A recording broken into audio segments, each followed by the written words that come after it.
Hello, and thank you for joining me. In this session, we're going to talk about freezing cells or locking rows and locking columns in Excel in case we want to scroll through some data and we don't want our data to move. So for instance, let's say I put some data here in this top row, and I'll just say hello. And let's say I want to freeze this top row while I scroll down. So if you notice, as I scroll down, it disappears.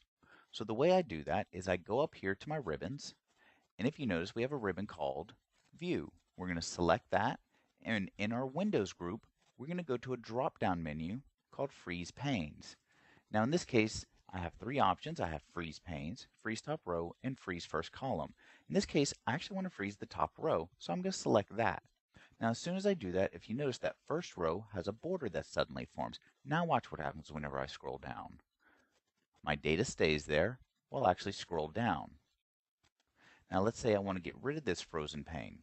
What I can do, go back here and just simply unfreeze. And now whenever I scroll, my data goes up with it. But let's say I want to do a different row, not just the top row. Let's say I want to do row 2. So I want my data visible for row 2. The thing to remember here is in order to freeze row 2, I have to go down to row 3 and select that one. It always selects the one above it. So if I want to freeze starting at row 2, I have to go down to row 3. So whenever I go ahead, I select my Freeze Panes button, this first option. Now whenever I scroll down, if you notice, it starts at row 2. Again, if I want to, I can unfreeze by simply going over to the drop-down, selecting Unfreeze. Alright, let's say I have my data arranged differently. Maybe I have my data here in this first column, and that's the one I want to freeze. I want to freeze just the column. So what I do is I go back over here to my Freeze Panes button, and if I want to do the first column, I select the last option, which is Freeze the First Column. Again, a border line is formed along column A, and now whenever I scroll to the right, you notice my data stays there. And if I want to undo it, again, I go to Unfreeze Panes. Now imagine for a minute that, again, my data is in a different column. It's in column B, and that's the column I want to freeze. Just like before, we have to go to the next column over. Before we went to the next row down, this time we have to go to the next column over. In this case, I'm going to column C.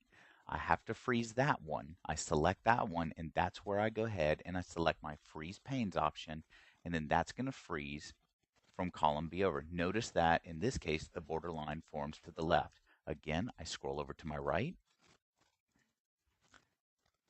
and my data stays still. If I want to unfreeze it, I go back over to here and unfreeze panes. All right, let's say we have a situation where we have our data, and I want to freeze both the row and the column. So before what I was doing, I was either selecting the entire row or I was selecting the entire column. Now what I'm going to do is I'm just going to select the cell. More specifically, if we notice that I have my data here in the upper left-hand corner, I actually have to select one column over and one row down. And watch what happens when we hit the Freeze Pane button that way. Notice that by going one column over to the right and one row down, it goes ahead and it freezes the row above it and the column to the left. Now whenever I scroll down, my data stays in place that way. Row 1 is visible. And if I scroll to the right, column A is visible. Now I'm going to do the same thing. I'm going to unfreeze. And let's say I actually want my data here, located at B2. Again, if I want to keep this data visible, I have to go one column over and one row down, and then I select my Freeze Pane button. When that happens, notice that it marks the row above it and the column to the left. And as I scroll down, row 2 is visible, and as I scroll to the right, column B is visible. Again, if I want to unfreeze it, I just simply go to the drop-down menu, unfreeze it, and now my data scrolls normally. So now you should have a better understanding of how to lock your rows and lock your columns or freeze the panes whenever you're working with a spreadsheet. So if you found this video useful, please click like and share with others. Thank you.